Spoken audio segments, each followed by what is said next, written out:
Sometime around October, early mid-October, I saw a post that Gary Vaynerchuk, was gonna be at Wine Library doing a wine bottle signing. I told Kelly, my wife, we gotta go. I'd love for you to come as well. You're a good icebreaker too. And bring Mason, our son, who at the time was gonna be turning 2 5 months later. So he was a year and 7 or 8 months old. We pulled up there, we showed up, and there was maybe about 15 people in line. And I knew this was a rare opportunity. I was like, it's gonna happen today. I remember I walked up the stairs to Wine Library, and there was a line of people, and there was D-Rock filming him, and he looked over at me, and I looked back at him. He saw my son in the Jets outfit, and he knew. I was like, immediately, he was like, I know that this guy understands where I'm coming from. And he smiled right away, and he winked at me. I don't know if he saw me first, if he recognized me. In my mind, I would love to think that he'd recognize me, but there's no way he would have unless he recognized me from Twitter. I walked up to him. It was so fascinating because I mentioned a few people in the industry that we knew together, mutually knew, and it grabbed his attention right away.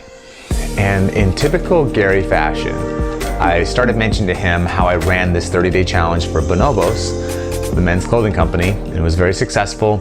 And he cut me off and he said, and you want to do that for Vayner? And I said, I absolutely do.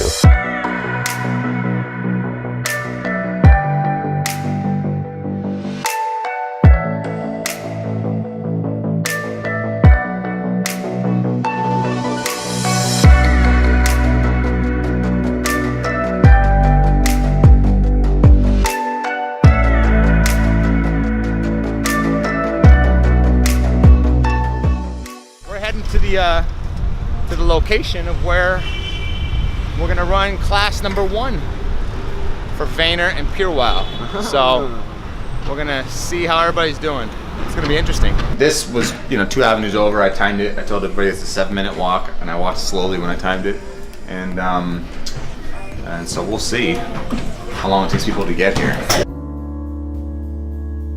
If I could go back and listen to Louis Armstrong, Louis Armstrong doing a podcast. I mean, it would have been just like, here's how I'm gonna change music, and did it.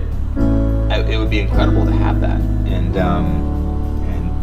we need, it's selfish to not put those types of things out there, It's very, especially with today, like literally plug in your phone, hook up a microphone, and have a conversation. Today I went over doing, basically a stationary 30 on, 20 seconds off format, which means 30 seconds of work followed by 20 seconds of rest. We did 4 rounds. And then I gave everybody a really good push. It was basically doing bodyweight lateral knee tucks, followed by split squats, followed by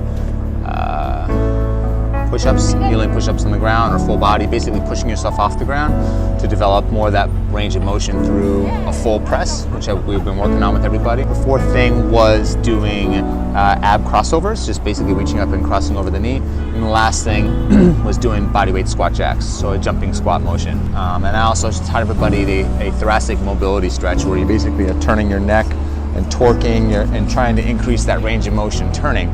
Which is really good because as I'm watching everybody at the office, they have that sort of hunched over, rounded posture, which is so common amongst people who just work at a desk all day. So, I'm trying to teach everybody the format that I would suggest everybody use, with basically knowing to do an upper body exercise followed by a lower body exercise. I don't know exactly when I started to make cardio such an important component of the training program, but in doing so, I definitely got in the best shape of my life and was able to share that vibe and that experience and that love for feeling so good with everybody else. Quite honestly, with the rate of chronic disease growing in America these days, it is the largest threat that we have amongst everything else, and nobody's even talking about it. And it's scary to me that nobody's talking about it because the numbers are so staggeringly bad and high and continuing to go that direction, that there's not gonna be much of a country left. There's not gonna be any companies that are able to purchase products from anybody, anywhere, because their employees are gonna be so sick that they cannot function with the cost of their healthcare. And the country won't be able to really function at this point. There's a reason why it's such an important topic to discuss.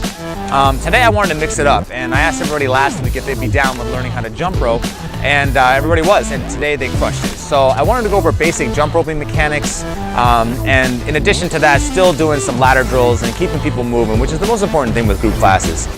I realized that one of the ways that I could start to battle the chronic disease epidemic, which is not only preventable, it's reversible, was to start working with some companies or organizations that could help to generate this awareness and use that as a catalyst to start working with them as a team. And that is where the idea of the 30-day fitness challenge came into play.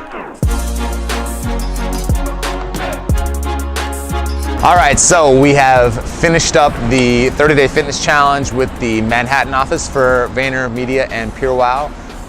Everybody retested tonight. They just absolutely destroyed it. Everybody crushed their scores from last time. Almost everybody nearly doubled every single thing that they did in only 30 to 40 days. Attitude's great. Everybody's on point. Nobody got injured, which is always a good thing.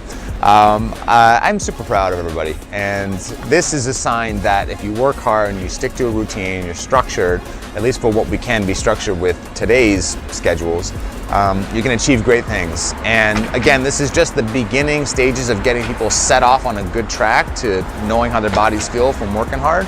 And we're gonna keep following up. We're gonna keep adding more things to all this mix, and we'll see what they can do next time. So next week we start Long Island City. It's gonna be a whole different game, a whole fresh load of people, and hopefully, well, maybe we can do office to office challenge. We'll see what happens. But again, great wrap up of the super wintry New York City that we had over the last 3 to 4 or 5 weeks, and they all came with it, they all brought it, and the results speak for themselves. So, on to the next one.